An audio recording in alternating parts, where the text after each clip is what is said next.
তো আসেন, আগেও আমি আলোচনা করলাম ছাত্রদের বিষয় নিয়ে, আজকে একটু আলোচনা করি ছাত্রদের বিষয় নিয়ে। এখন ছাত্রদের হয়েছেটা কি ভাই? তারা আমি সকালবেলা দেখলাম দুপুর 12টার দিকে ছাত্ররা আন্দোলন প্রত্যাহার করছে। আবার বিকেলবেলা নাকি কিছু দাবি দেওয়া নিয়ে তারা আবার শর্ত দেওয়া হয়েছে 15 দিনের ভিতরে সরকারকে এগুলা মানতে বাধ্য করা এক প্রকার। একজন ছাত্র বলছেন, খুবই আমার থেকেও সে অনেক বড়, আমি জানি না সে কোন মতবাদে বিশ্বাসী জানি না, সে বলছেন সরকারকে দ্বিতীয় একটা বিশ্ববিদ্যালয় করার চিন্তাধারা রূপরেখা করার জন্য। দ্বিতীয় বিশ্ববিদ্যালয় মানে ঢাকাতে তো ঢাকা বিশ্ববিদ্যালয় একটা আছে, ঢাকা বিশ্ববিদ্যালয়ের অপর একটা বিশ্ববিদ্যালয় করার জন্য সে আর তার আশেপাশে। এখন আসলে একটা বিশ্ববিদ্যালয় করা কি এতটা সহজ? আপনি চাইলেন একটা বিশ্ববিদ্যালয় হয়ে গেল, বিষয়টা ঠিক তেমন না। আবার চাইলে কিন্তু সম্ভব, যদি সরকারের সদিচ্ছা থাকে একটা বিশ্ববিদ্যালয় করে দেওয়া হোক। সরকার চাইলে যে কোনো সময় সে চাইলে 2-4টা ভবন করে ব্যাস অনুমোদন কীভাবে অনুমোদন নিয়ে আসে সে বিশ্ববিদ্যালয় করে ফেলতে পারে।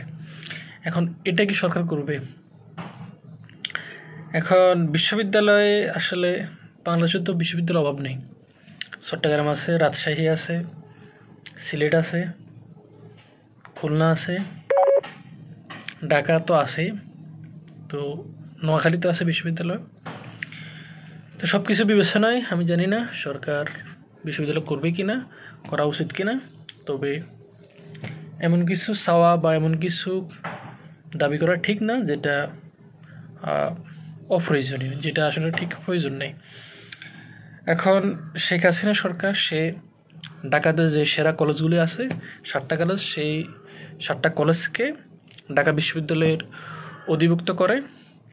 অবশেষে ছাত্রদের তীব্র আন্দোলনে সরকার ব্যর্থ হয়। সরকার ঘোষণা করে এক প্রকার যে ঢাকা বিশ্ববিদ্যালয়ের অধিভুক্ত এই কলেজগুলো আর নেই, তারা মুক্ত পেয়েছে। তো অভিনন্দন, এখন মুক্ত পেয়ে এখন তোমাকে সব কিছু গড়ে তুলতে হবে। মুক্ত ফাইলে হবে না, তোমাকে সব কিছু গড়ে তুলতে হবে। ওকে, নতুন বিশ্ববিদ্যালয় চাওয়া, এটা করা কতটুকু হবে সেটা আমরা আগামীতে দেখার জন্যই না হয় অপেক্ষা থাকি। আর শিক্ষকদের অবশ্যই দাবি দেওয়া, সরকার বলছে ধীরে ধীরে শিক্ষকদের দাবি দেওয়া মাদ্রাসাগুলোকে জাতীয়করণ করবে সরকার। এগুলো আসলে বলে টলে কোনোভাবে একটা আন্দোলন থামিয়ে দেওয়া, এটা কখন করবে না করবে এটা কোনো ঠিক ঠিকানা নেই। আপনি বলতে পারেন যে 1 মাসের ভিতরে করে ফেলবে, বলবে না। আস্তে আস্তে ধীরে ধীরে বাংলাদেশ সকল ইবতেদায়ী মাদ্রাসাগুলোকে জাতীয়করণ করবে সরকার। তুমি স্কুলে প্রাইমারি সবগুলোকে তুমি জাতীয়করণ দিয়ে বসে আছো, তুমি এখানে মাদ্রাসাবেলায় তুমি আলসি করো। আমরা জানি, স্পষ্ট জানি এটা কে বা কারা কী উদ্দেশ্যে করছে এসব। শিক্ষকদের দাবি দেওয়া অবশ্যই যৌক্তিক, তুমি জাতীয়করণ কেন করবে না? একটা ইবতেদায়ী প্রতিষ্ঠানকে, স্কুলকে সহজে করতে পারছো, ইবতেদায়ী প্রতিষ্ঠানগুলো করতে পারবে না। শিক্ষকরা বলছে আমরা, কোন শিক্ষক যখন গণমাধ্যমে কথা বলছেন, আমরা 1 টাকাও বেতন পাচ্ছি না, শুধুমাত্র সরকার থেকে বইগুলো পাচ্ছি, ন্যূনতম নামমাত্র শুধু বইগুলো পাচ্ছি, কিন্তু বলা হচ্ছে সরকারি ইবতেদায়ী সরকারি প্রতিষ্ঠান, কিন্তু কিছুই পাচ্ছি না।